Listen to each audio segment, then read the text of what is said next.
ओंकार सतनाम करता पुरख निरभौ निर्वैर अकाल मूरत अजूनी सैभं गुर प्रसाद जप। आद सच जुगाद सच है भी सच नानक होसी भी सच। सतनाम वाहिगुरु वाहिगुरु वाहिगुरु वाहिगुरु। श्री गुरु ग्रंथ साहिब जी दे पावन पवित्र हजूरी विच जुड़ बैठे गुरमुख प्यारिओ, वाहिगुरु जी का खालसा वाहिगुरु जी की फतेह। गुरमुख प्यारिओ, अज आपां जिहड़ा शब्द विचारन जा रहे हैं वो पहली पातशाही श्री गुरु नानक देव जी निरंकार दा रूप जिहड़े संसार सागर नूं तारन वास्ते तुरों गुरमत लैके ज्ञान लैके संसार विच आए ते छोटी उम्र दे विच ही उन्होंने पढ़न वेले पांधे नूं जिहड़ी पट्टी लिखी है उहदे बारे दस्या, ओंकार बारे दस्या, परमात्मा बारे दस्या। उस तो बाद जदों बाबा नानक देव जी 9 साल की अवस्था उस टाइम दे समय अनुसार जिहड़ी जनेऊ की रस्म की जाती सी, पर बाबा जी ने जनेऊ पाउण तो इनकार कर दिता।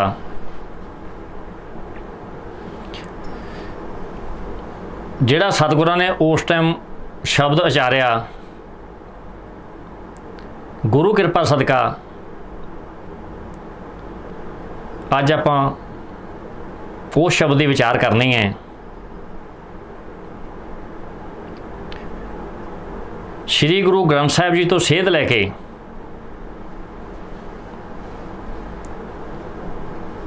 उस शब्द की विचार करनी है जो उपदेश बाबा जी ने उस टाइम दे पांडियां नूं दिता, ब्राह्मणां नूं दिता, उस टाइम दे धार्मिक मुखियां नूं दिता। उस दे विच सानूं भी हुक्म मनना चाहिए है। इकल्ला पढ़ लैण नाल, सुन लैण नाल जां कीर्तन कर लैण दे नाल जे साडा जीवन नहीं बदलिया तो असीं जो कर रहे हैं वो कर्म कांड है। शब्द तो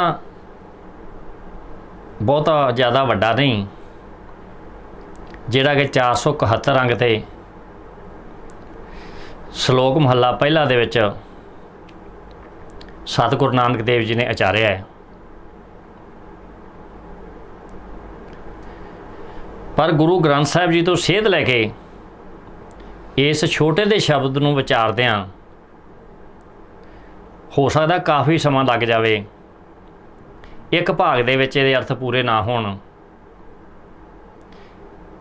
इस नूं कई भागां विच वंड के सानू सारी गल दी समझ आऊगी। वाहिगुरु कृपा करे, गुरु नानक पातशाह कृपा करन, संगत कृपा करे, सच्चे पातशाह मेहरां करन, समत बख्शण, आपदा मेहर प्रयात सिर ते रखण, तां जो अपना गुरु तो कुछ सीखिए। ਸ਼ਲੋਕ ਮਹੱਲਾ ਪਹਿਲਾ। ਦਇਆ ਕਪਾਹ ਸੰਤੋਖ ਸੂਤ ਜਤ ਗੰਢੀ ਸਤ ਵਟ, ਇਹੋ ਜਨੇਊ ਜੀ ਕਾ ਹਾਈ ਤਾਂ ਪਾਡੇ ਘੱਤ। ਹੁਣ ਜਤ ਕੀ ਹੈ? ਆਪਦੀਆਂ ਕਾਮ ਵਾਸ਼ਨਾ ਤੇ ਕਾਬੂ ਪਾਉਣਾ। ਤੇ ਸਤ ਕੀ ਹੈ? ਸੱਚਾਈ ਵਾਲੀ ਦ੍ਰਿੜਤਾ, ਸੱਚਾ ਆਚਰਨ। ਦਇਆ ਕਪਾਹ ਸੰਤੋਖ ਸੂਤ ਜਤ ਗੰਢੀ ਸਤ ਵਟ, ਇਹ ਜਨੇਊ ਜੀ ਕਾ ਹਈ ਤਾਂ ਪਾਂਡੇ ਘੱਤ। ਨਾ ਉਹ ਟੁੱਟੇ ਨਾ ਮਲ ਲੱਗੇ, ਨਾ ਉਹ ਜਲੇ ਨਾ ਜਾਏ। ਨਾ ਜਾਏ ਦਾ ਮਤਲਬ ਵੀ ਇਹ ਗੁਆਚਦਾ ਨਹੀਂ। ਧਨ ਸੋ ਮਾਨਸ ਨਾਨਕਾ ਜੋ ਗਲ ਚੱਲੇ ਪਾਏ।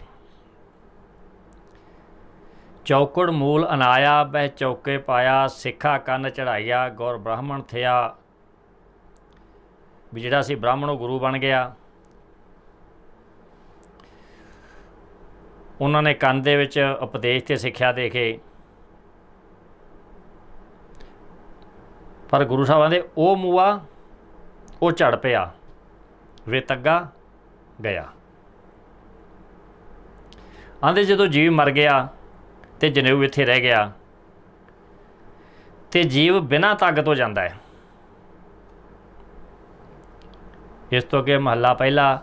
ਲੱਖ ਚੋਰੀਆਂ ਲੱਖ ਯਾਰੀਆਂ। ਹੁਣ ਯਾਰੀਆਂ ਕੀ ਹੈ? ਜਿਹੜੇ ਵਿਭਚਾਰ ਦੇ ਕੰਮ, ਜਿਹੜੇ ਬੁਰੇ ਕਰਮ ਅਨੁਸਾਰ ਕਰਦਾ ਹੈ, ਸੰਸਾਰ ਤੋਂ ਲੁਕੋ ਕੇ ਕਰਦਾ ਹੈ। ਉਹਦੇ ਸਾਡੇ ਅੰਦਰ ਹੈ ਲੱਖ ਚੋਰੀਆਂ ਲੱਖ ਯਾਰੀਆਂ, ਲੱਖ ਕੂੜੀਆਂ ਲੱਖ ਗਾਲ, ਲੱਖ ਠੱਗੀਆਂ ਪਹਿਨਾਮੀਆਂ। ਹੁਣ ਪਹਿਨਾਮੀਆਂ ਕੀ ਹੈ? ਜਿਹੜੇ ਲੁਕਵੇਂ ਪਾਪ, ਗੁਪਤ ਪਾਪ ਕਰਦਾ ਹੈ ਬੰਦਾ, ਕਿਸੇ ਨੂੰ ਦੱਸਦਾ ਨਹੀਂ, ਅੰਦਰ ਅੰਦਰ ਮਨ ਕਰੀ ਜਾਂਦਾ ਹੈ। ਰਾਤ ਦਿਨਸ ਜੀ ਨਾਲ ਤੱਗ ਕਪਾਹੋ ਕੱਤੀਏ, ਬਾਹਮਣ ਵੱਟੇ ਆਏ, ਕੋਹੇ ਬੱਕਰਾ ਰਿਨ ਖਾਇਆ, ਸਭ ਕੋ ਆਖੇ ਪਾਏ। ਉਹ ਆਂਦੇ ਜਦੋਂ ਬੱਕਰਾ ਬਣਾ ਲਿਆ ਤੇ ਸਾਰੇ ਜਿਹੜੇ ਭਾਈਚਾਰਾ ਸੱਦਿਆ ਸੀ ਉਹਨਾਂ ਖਾ ਲਿਆ, ਤੇ ਫਿਰ ਸਾਰੇ ਕਹਿੰਦੇ ਵੀ ਹੁਣ ਜਨੇਊ ਪੈ ਗਿਆ, ਜਨੇਊ ਪੈ ਗਿਆ। ਇਹ ਧਰਮ 'ਚ ਪ੍ਰਵੇਸ਼ ਕਰ ਗਿਆ। ਹੋਏ ਪੁਰਾਣਾ ਸੁੱਟ ਗਏ, ਭੀ ਫਿਰ ਪਾਈਏ ਹੋਰ। ਨਾਨਕ ਤੱਗ ਨਾ ਟੁੱਟੀ, ਜੇ ਤੱਗ ਹੋਵੇ ਜ਼ੋਰ। ਉਹਨਾਂ ਦੇ ਜੇ ਜੰਜੂ ਦੇ ਤਾਗੇ 'ਚ ਸ਼ਕਤੀ ਹੋਵੇ ਤਾਂ ਉਹ ਟੁੱਟਦਾ ਨਹੀਂ, ਇਹ ਟੁੱਟ ਜਾਂਦਾ ਹੈ। ਇਹ ਪੁਰਾਣਾ ਵੀ ਹੋ ਜਾਂਦਾ ਹੈ, ਅੱਗ ਵਿੱਚ ਵੀ ਸੜ ਜਾਂਦਾ ਹੈ। ਕਹਿੰਦੇ ਇਹ ਇੱਕ ਜੀਵ ਦੀ ਬਣਾਈ ਰਸਮ ਹੈ, ਇਸ ਦਾ ਮਨ ਦੇ ਨਾਲ ਤੇ ਧਰਮ ਦੇ ਨਾਲ ਕੋਈ ਸੰਬੰਧ ਨਹੀਂ। ਥੋੜ੍ਹੀ ਮੱਤ ਕਾਰਨ ਅਸੀਂ ਬਾਹਰੀ ਕਰਮ ਕਰਕੇ ਆਪਣੇ ਆਪ ਨੂੰ ਧਰਮੀ ਸਮਝੀ ਬੈਠੇ ਹਾਂ। ਸ਼੍ਰੀ ਰਾਗ ਮਹੱਲਾ ਚੌਥਾ 41 ਅੰਕ 'ਤੇ ਸਤਿਗੁਰੂ ਜੀ ਕੀ ਦੱਸ ਰਹੇ ਹੈ? ਆਪੇ ਸਤਿਗੁਰ ਆਪ ਹਰ, ਆਪੇ ਮੇਲ ਮਿਲਾਏ, ਆਪ ਦਇਆ ਕਰ ਮੇਲ ਸੀ, ਗੁਰ ਸਤਿਗੁਰ ਪਿੱਛੇ ਪਾਏ। ਹੁਣ ਦਇਆ ਇੱਕ ਪ੍ਰਮੁੱਖ ਦੈਵੀ ਗੁਣ ਹੈ। ਗੁਰਬਾਣੀ ਵਿੱਚ ਪ੍ਰਭੂ ਅਤੇ ਗੁਰੂ ਦਾ ਇਹ ਗੁਣ ਸਾਂਝਾ ਹੈ। ਜ਼ਿਆਦਾ ਵਿਦਵਾਨਾਂ ਨੇ ਜਿਹੜੇ ਟੀਕੇ ਕੀਤੇ ਹੈ ਅਤੇ ਉਹਨਾਂ ਕਿਹਾ ਵੀ ਮਿਹਰਬਾਨੀ ਨੂੰ ਕਪਾਹ ਬਣਾਓ, ਸੰਤੁਸ਼ਟਤਾ ਦਾ ਧਾਗਾ ਬਣਾਓ, ਪਰਹੇਜ਼ਗਾਰੀ ਦੀ ਗੰਢ ਬਣਾਓ, ਅਤੇ ਸੱਚ ਦਾ ਵੱਟ ਦਿਓ, ਉਹਨੂੰ ਮਰੋੜਾ ਬਣਾਓ। ਗੁਰੂ ਕਿਰਪਾ ਸਦਕਾ ਬੜੇ ਵਾਰੀ ਇਹ ਸ਼ਬਦ ਨੂੰ ਪੜ੍ਹਿਆ, ਵਿਚਾਰਿਆ, ਮੁੜ ਮੁੜ ਪੜ੍ਹਿਆ, ਮੁੜ ਮੁੜ ਵਿਚਾਰਿਆ, ਪਰ ਮਨ ਦੀ ਤਸੱਲੀ ਨਾ ਹੋਈ। ਅਰਦਾਸਾਂ ਬੇਨਤੀਆਂ ਕੀਤੀਆਂ, ਸੱਚੇ ਪਾਤਸ਼ਾਹ ਤੂੰ ਦਇਆ ਦਾ ਸਮੁੰਦਰ ਹੈ, ਕਿਰਪਾ ਕਰ, ਸਮਝ ਬਖਸ਼। ਹੁਣ ਦਇਆ ਕੀ ਹੈ? ਉੱਤਮ ਮੱਤ। ਉੱਤਮ ਮੱਤ ਦੇ ਨਾਲ ਜੀਵ ਹੈ ਜਿਹੜਾ ਉਹ ਸੰਸਾਰ ਸਾਗਰ 'ਚੋਂ ਤਰ ਸਕਦਾ ਹੈ। क्योंकि प्रभ दया ते मत उत्तम होए। अरदास की सच्चे पातशाह, तू दया का समुंदर है, किरपा कर सानू समत बख्श।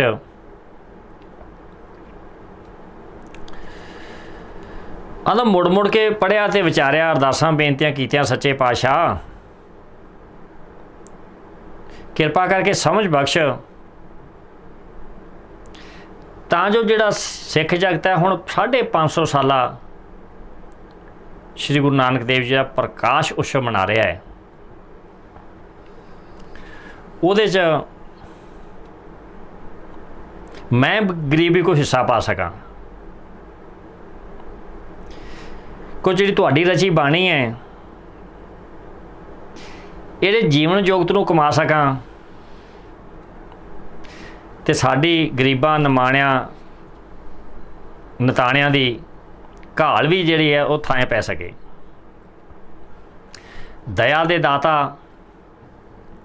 मेरा दे घर च आए तां सहज पाठ करन दा उद्यम बख्शिया। जिथे दया शब्द आवे, संतोख आवे, जाता जे साता जे गुरबाणी दे विच, उथे मन रुक जे। हौली हौली कड़ी ना कड़ी जुड़न लगी,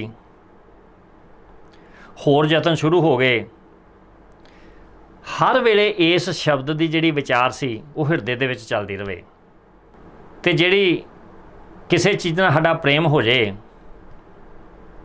ते उही सिमरन है। जदों मन दे विच यही शब्द गूंजदा रहे ते जिस चीज़ का असीं सिमरन करते हैं उस चीज़ का साडे नाल प्रेम पै जांदा अंदरों, चाहे वह दुनियावी है चाहे वह अंदरली है।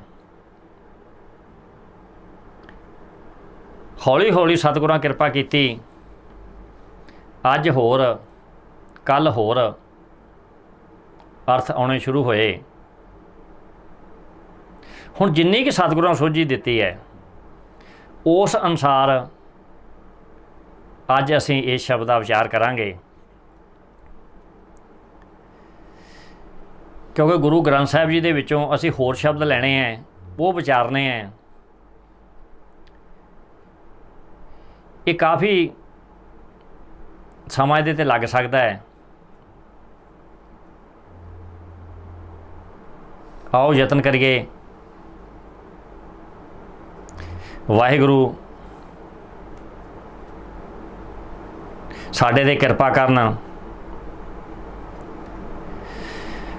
बाणी का सिमरन करते करते कई शब्दों की सोझी हुई, सोचा संगत नाल साझी करके गुरमुख स्रोतियां तो होर सेध लवांगे।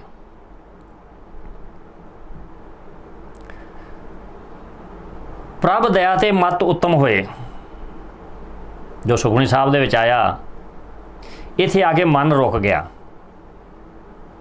विचार करने वास्ते। फिर सारी अष्टपदी पढ़ी, श्लोक विचारिया।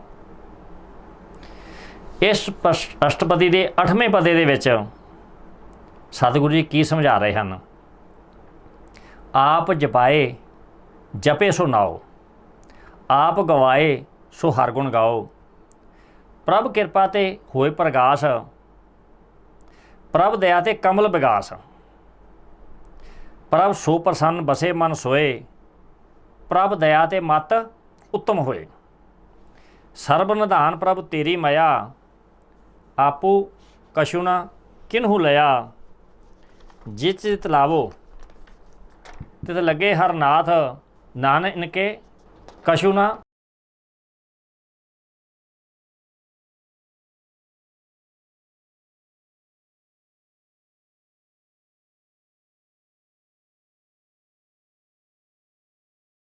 चारण कराउंदा है,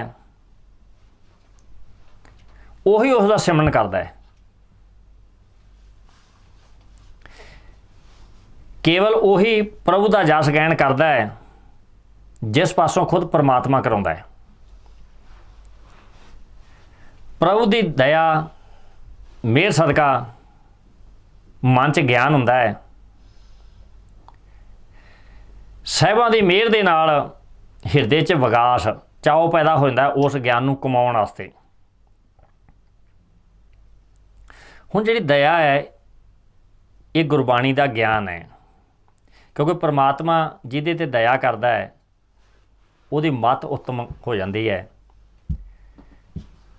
ते सतगुरु नानक देव जी की मत उत्तम सी।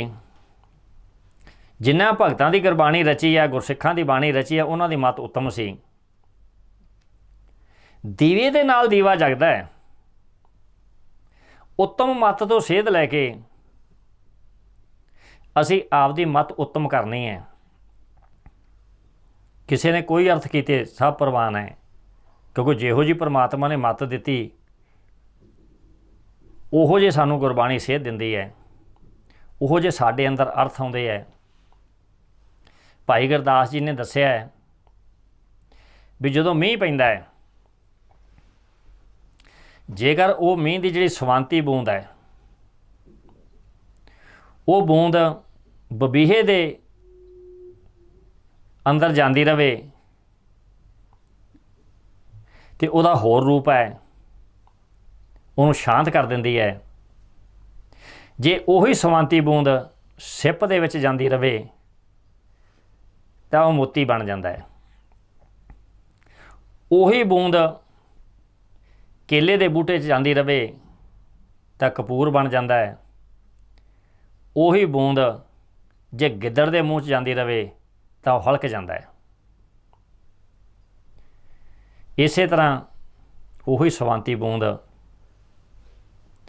जे टिब्बे ते पै जे तो उहदा कोई लाभ नहीं हुंदा, ते जे सरोवर च, दरिया च, समुंदर च पै जे तो समुंदर का रूप हो जाती है।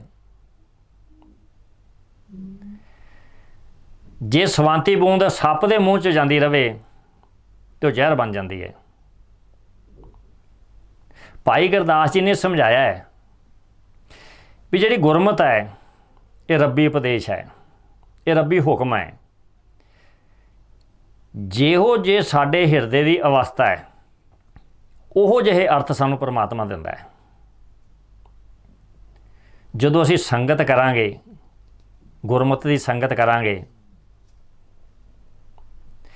फिर जिहो जी साडी मन की हालत है, जिहो जे असीं कर्म करते हैं उहो जिहा ही सानू गुरबाणी का ज्ञान होना शुरू हो जाता है। हुण जदों परमात्मा या गुरु किस ते खुश हुंदा है तो फिर जीव के हिरदे दे विच गुरमत का वासा हुंदा है। उस दी मेहर द्वारा बंदे की अकल श्रेष्ठ हो जाती है। सर्ब निधान प्रभु तेरी मया आपू कछुन किन्हू लया, उन्हें सारे खजाने तेरी रहमत विच हन। हे स्वामी अपने आप किसी नूं कुछ प्राप्त नहीं हुंदा। दुखी जीवां नूं सीधे राह चलण वास्ते गुरबाणी रची गई। जिहो जी मत प्रभु दिंदा है उहो जिहे जीव कर्म करदा है। इन्हां जीवां दे हत्थ वस कुछ नहीं। श्री राग महला चौथा 41 अंग ते चौथी पातशाही धन गुरु रामदास जी की उपदेश दे रहे हैं। सतगुरु नूं सब को लोचदा, जेता जगत सब कोए, बिन भागां दर्शन ना थिए, भागहीन बै रोए। जो हर प्रभु भाणा सो थिया, तुर लिखिया ना मेटे कोए। आंदे हर कोई ना भाव सारा संसार ही सच्चे गुरां दी तांग रखदा है। चंगे नसीबां तो बिना मेल नहीं हुंदा। जिहड़े नकरमे हैं वो बैठ के वरलाप करते हैं। आंदा जो कुछ स्वामी की रजा है उही हुंदा है। हिरदे विच लिखी हुई लिखत कार नूं कोई मिट नहीं सकता। कारण की है, वो मिटदी क्यों नहीं। वार सारंग महला चौथा अंग 1243 ते चौथी पातशाही की दस रहा है। जिनके हिरदे मैल कपट है बाहर तो आया, कूड़ कपट कमाम दे कूड़ प्रगटी आया, अंदर होए सो निकले न छपे छपाया। आंदा जिन्हां दे हरदे विच कपट भरिया होवे, झूठ होवे, वालछल होवे, आंदा उपरों कर्मकांड करदे होइए तां उहदे कर्मकांड भी किसी लेखे 'च नहीं पैंदे। हिरदे विच ज्ञान सच नहीं, पर बाहरों अखां मीट के भेख धार के संगत विच समाधि स्थित हो जाइए, आंदा उसका भी कोई लाभ नहीं। जो हिरदे विच है उसने ही किसी दिन प्रगट होना है। बाहरी कर्मकांड है जिहड़े वो संसार 'च रह जाते हैं। इहो गल ही सतगुरां ने उस टाइम दे हरदयाल पंडित नूं जां दूसरे जिहड़े होर पुरोहित आए सी उन्हां नूं संबोधन करके लिखी। आंदा फिर जे दया कपाह है तो किवें पैदा होएगी, क्योंकि जो साडे हिरदे 'च कपट है, कर्मकांड असीं करते हैं, लाभ उहदा कोई होना नहीं, तो बाहरी कीते कर्म इत्थे रह जाने हैं। तो साडे नाल तां साडे हिरदे 'च जिहड़ा बीज बीज रहे हैं असीं वो जाना है। तो दया कपाह है, तो फिर ये दया पैदा किवें होवे? कपाह दा बीज तां बीजिया ही नहीं असीं। प्रभाती बैणी जी 1351 अंग ते भगत जी की दस रहे है, तन चंदक मस्तक पाती, रिर अंतर कर तल काती, ठग दिष्ट बग्गा लिव लागा, देख बैसनो प्राण मुख भागा। आदा बाहर शरीर नूं तां चंदन का टिक्का लाया, पर मन च किसी नूं लुट्टण वास्ते छुरी है। बगले वांग तेरी ठग बिरती है, कपट है, छल है, तो फरेब है, तो देखने वाले तू लगदा तू प्रभु की भगती कर रहे हैं, पहरावा तेरा भगतां वाला है, पहरावा तेरा संतां वाला है। तो जिहड़े तेरे भेख होर है तो अंदर तेरे होर है। इस तरह ही अज भी जिहड़ा धर्म का चल रहा है, ज़्यादा लोग बाहरों पवित्रता का भेख बना के रखते हैं, पर अंदरों विकारां दे भरे हैं। फल तो उही मिलना जो अंदर है। जो जी होए सो उगवे, मोह का कया वाओ, बीजे बिख मंगे अमृत, वेखो है न्याओ। जिहड़ा कुछ चित्त विच हुंदा है वो प्रगट हो जाता है। केवल मूँह नाल कीतियां गल्लां जिहड़ियां ये व्यर्थ है। जिहड़ा बीज धरती 'च जावेगा उही फुटूगा। जे प्राणी जहर बीजदा है तो अमृत लोड़दा है, ये किस तरह हो सकता है? भाव हिरदे दे विच मैल रख के, वकार रख के, हौमे रख के, दुविधा रख के, द्वैत भावना रख के प्रभु नाल मेल नहीं हो सकता। 41 अंग ते सच्चे पातशाह ने लिखा है, आपे सतगुर आप हर, आपे मेल मिलाए, आप दया कर मेल सी, गुर सतगुर पीछे पाए। सब जगजीवन जग आप है, नानक जल जले समाए। उन्होंने वाहिगुरु खुद ही सतगुर है, आप ही बाणी रचन वाला है, आप ही बाणी है, तो आप ही मनुख है, तो आप ही मनुख का मेल कराने वाला आपदे नाल। बंदे नूं गुरां दे गुरबाणी दे लड़ ला के वो अपने विच परमात्मा अभेद कर लैंदा है। इस संसार विच आप ही स्वामी सारे आलम की जिंद जान है। जिवें जल विच जल मिल जाता है, इस तरह नानक जल जले समाए, भी जिहड़ा रब्बी उपदेश है ये रब च मिला दिंदा है। पर असीं तां पढ़ रहे हैं, विचारां कर रहे हैं, एक दूसरे नूं अग्यानी दस रहे हैं, ਤੇ ਆਪਣੇ ਆਪ ਨੂੰ ਗਿਆਨੀ, ਧਿਆਨੀ, ਸੰਤ, ਬਾਬਾ, ਸਾਧ, ਹੰਸ, ਪਰਮਹੰਸ ਦੱਸ ਕੇ ਆਪਣੇ ਆਪ ਨੂੰ ਧੋਖਾ ਦੇ ਰਹੇ ਹੈ, ਕਿਉਂਕਿ ਸਾਡੇ ਕੋਲ ਦਇਆ ਦਾ ਬੀਜ ਹੀ ਹੈ ਨਹੀਂ ਹਿਰਦੇ ਵਿੱਚ। ਤੇ ਕਪਾਹ ਤਾਂ ਦੂਰ ਦੀ ਗੱਲ ਹੈ, ਅਜੇ ਦਇਆ ਦਾ ਬੀਜ ਹੀ ਹੈ ਨਹੀਂ। ਤੇ ਸੂਤ ਕਦੋਂ ਬਣੇਗਾ, ਕਿਵੇਂ ਪਵੇਗਾ? ਗੁਰੂ ਜੀ ਹੀ ਕਿਰਪਾ ਕਰਨ। जो बिन प्रतीति कपटी कूड़ी कूड़ी आँखें मीट दे, उनका उतर जाएगा झूठ गुमान। सूई मेला चौथा अंग 734 ते दर्ज है। चौथी पातशाही का उचारा शब्द है, ਉਹਦੇ ਵਿੱਚੋਂ गुरु जी आंदे आ, सतगुरां दा हुक्म तां हिरदे विच धारण नहीं कीता, भरोसा बनिया नहीं, अखां मीच के ध्यान लगा रहे हाँ, शब्दी रटन कर रहे हाँ, समा आउण ते झूठा गुमान भाव कर्म कांडी दिखावे दा ध्यान लाभकारी नहीं होवेगा, अंत वेले पछताउणा पऊगा। वार आसा महला पहला अंग 470 ते उस टाइम इहो शब्द रचारिया है सच्चे पातशाह ने। पढ़ पुस्तक संध्या बादंग, सिल बूझस बगल समादंग, मुख झूठ विफोखंग सारंग, त्रैपाल तिहाल विचारंग। गल माला तिलक ललाटंग, दोय धोती बस्त्र कपाटंग, जे जानस ब्रह्मं कर्मं सग फोकट निश्चो कर्मं। उन्होंने पढ़ पुस्तक संध्या बादंग, सिल पूजस बगल समादंग, मुख झूठ विभोखंग सारंग, त्रैपाल तिहाल विचारंग। और सतगुरु नानक देव जी शब्द विच उस समय के कर्मकांडी धार्मिक आगुआं का चित्र दर्शा रहे हैं भी तुसीं पोथियां भी वाचदे हो, भाव धार्मिक ग्रंथां विच पढ़ के फिर प्रार्थना करदे हो, ते बैसां दे झगड़े भी करदे हो, पत्थर भी पूजदे हो, ते बगले की तरह समाधि भी लाउंदे हो।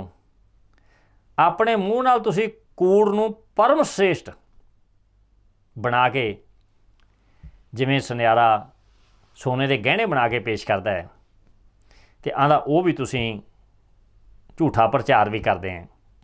आंदा गल माला तिलक लाटंग, दोए धोती बस्त्र कपाटंग। आंदे तुसीं गल च माला भी पाउने हैं ते तिलक भी लाउने मत्थे ते, धोतियां भी दो रखते हैं, ते सिर ते कपड़ा भी रखते हैं, ते जिहड़ी तिन्ना पैरों वाली गायत्री है, त्रैपाल तिहाल विचारंग, आंदा उहदा भी दिहाड़ी च 3 वारी तुसीं पाठ करते हैं, उहनूं भी पढ़ते हैं, ते सिर ते तौलिया भी रखते हैं, 2 धोतियां भी रखते हैं, पूजा भी करते हैं, ते पूजा करके बगले वाली समाधि भी लाउने हैं। क्योंकि जो पढ़ते ते वाचते हो उस ते अमल नहीं करते। जेकर तुसीं प्रभु दे मिलण दी जाच जानते हो तो तैनूं पता लगेगा ये सारे कर्म व्यर्थ है। कहो नानक निश्चो ध्यावे, विण सतगुर वाट ना पावे। गुरु जी कह रहे हैं नेक नीत नाल स्वामी का सिमरन कर, पर सच्चे गुरां तो बिना ये रस्ता लभदा नहीं। हुण सच्चा गुरु कौन है? सच्चा गुरु वो है जिन्हें पहला आप प्रैक्टिकल किया है तो फिर दूजिਆਂ ਨੂੰ ਦੱਸਿਆ रस्ता। हुण जे तां असीं भी प्रैक्टिकल करते हैं तो फिर जो असीं संगत नाल विचार करांगे संगत ते असर होऊगा। तो जेकर असीं आप प्रैक्टिकल नहीं करते,